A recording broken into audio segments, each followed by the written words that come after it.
Marathon Meeples, top 100 games, 80 to 71.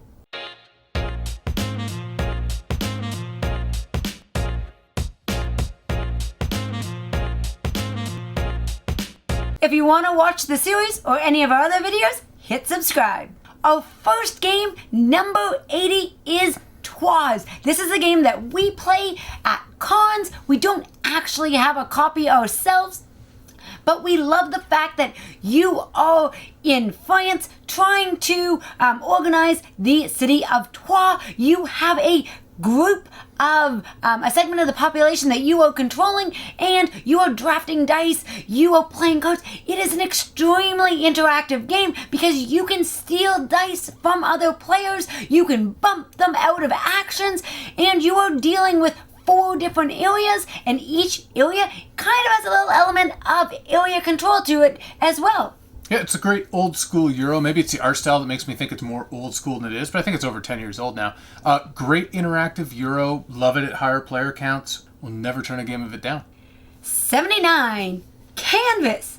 This is a really cute game. The actual components are really user-friendly, and you're basically making a piece of art from 3 different images that are on see-through codes, I guess. So when you slide them in together into a sleeve, they will create an image with a canvas at the back. So you are bidding against other people to get certain pieces of artwork, and you're trying to fulfill what the judges are looking for. Yeah, I feel like this game comes on a lot of our lists. We have a review for it, but the production quality is amazing. As you were saying, like, you have the see-through cards, you have the rollout mat, but it's also just a fun, nice, simple game you can play in like a half hour, and it's unique set collection / like puzzle building. 78, Carcassonne the Castle. This is a one-off Carcassonne by Rainer Knizia, and it has a bordered frame. You have to play the tiles based on the images on the outside of the frame as well as on the interior, so as you build in. So it's unique in the fact that you don't necessarily have to build off of a specific tile. You can build off the frame as well. So this is my favorite version of Carcassonne. It has long been out of print. From what I can gather, I think it only had 1 print run. And in my usual fashion, I think we brought it in and I got like 3x, so I traded it out, but great game. 77 is Genotype. Now, the science person in me loves this game because scientifically it is accurate. You're trying to fulfill different tasks and goals along the way. You can upgrade certain things. You can hire tools. You can hire people to advance and to give you special powers. So there's just a lot going on, but in a very simple game overall. I wouldn't call it simple. You have to make some interesting decisions, but there's not a ton of rules overhead. I enjoy this game a lot more than I thought I would. It's like a science game company. I thought, okay, it's going to be just beat me over the head science and almost like a science lesson. There's actually a really good game in there, and they have this cool book as well that you read, and it kind of gives you a little bit of the background. So for somebody that doesn't understand any science, this guy here, it gives you a little bit of information on top of that as well. 76, Baron Park. Baron Park is a tile-laying game where you are building a bear park. It has that Tetris-style gameplay, and you're just trying to put in these different bear habitats throughout your park. The expansion for this is good as well. I'd say it's a good game, but it's elevated by just the general style. It's art. It's just fun. I love the theme, and there's neat little goals that you're doing along the way. So every game has little twists and turns based on how you build your board or your park and the animals that you choose to take. 75, A Feast for Odin, Viking Tetris. This is a heavy Uwe Rosenberg game where there's got to be like 40 options on the board. You're fulfilling a number of objectives and you're trying to get tiles to feed your village and just kind of build out a board. The thing I like about this game is if you do not fill out your board, you have a negative point consequence. So you're kind of working towards that. And it has a very good pace to it because when you first play it, the first few times, you're like, there's no way I'm ever going to come close to finishing this board. And by the end, you get pretty close. So we don't own this one, but we play it all the time at cons, all the time at group. It's a good, heavy game. The only downside I would think would be the setup because this thing is a beast. But otherwise, I think it's one of Uwe's best. Overall, I do like this game.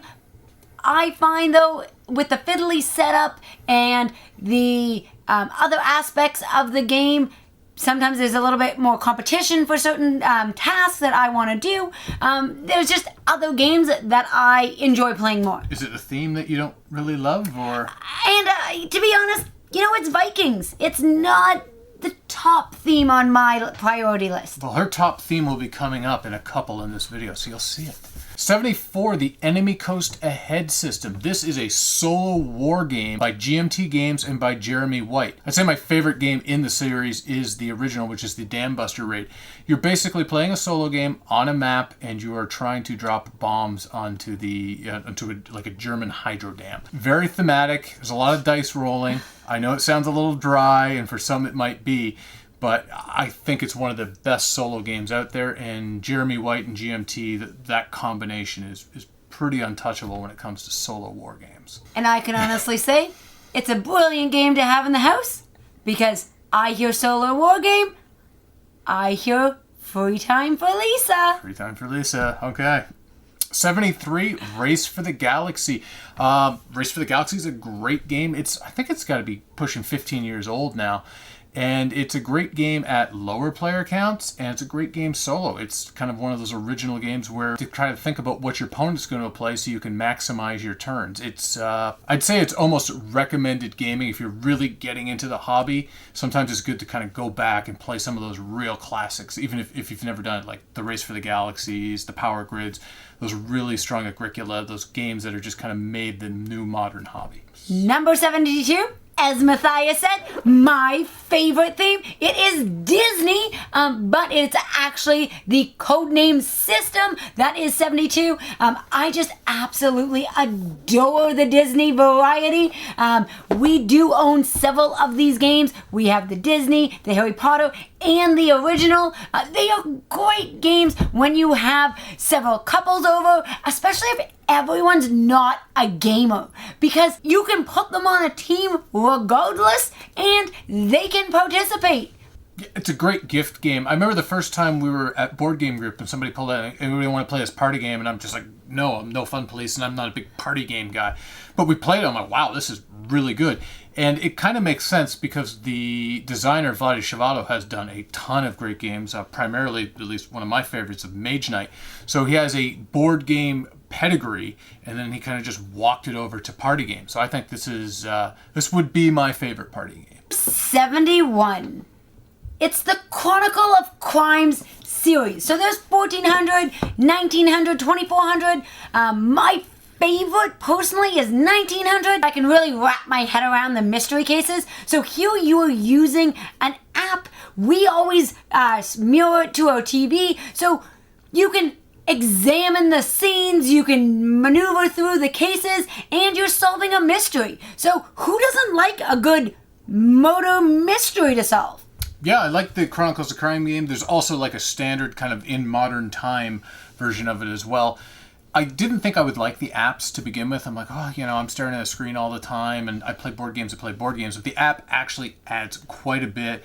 There's music, there's flavor, and each game box, I would say you get a good 6-7 hours of each box, and then they're easy to trade or just give it to a friend. So love the system, and I'm looking forward to seeing where they go next. And it is a combination of an app and cards. You have a board, so you have clues, you're using QR codes, so it does have a tactile feel as well as the app, and I think that's what I like, is that blend. It's not just a video game where you're meandering about, you are getting some tactile aspect. I think it's interesting to get into at least a couple of these now, because I feel like this is going to be generally the future in like 10 to 15 years.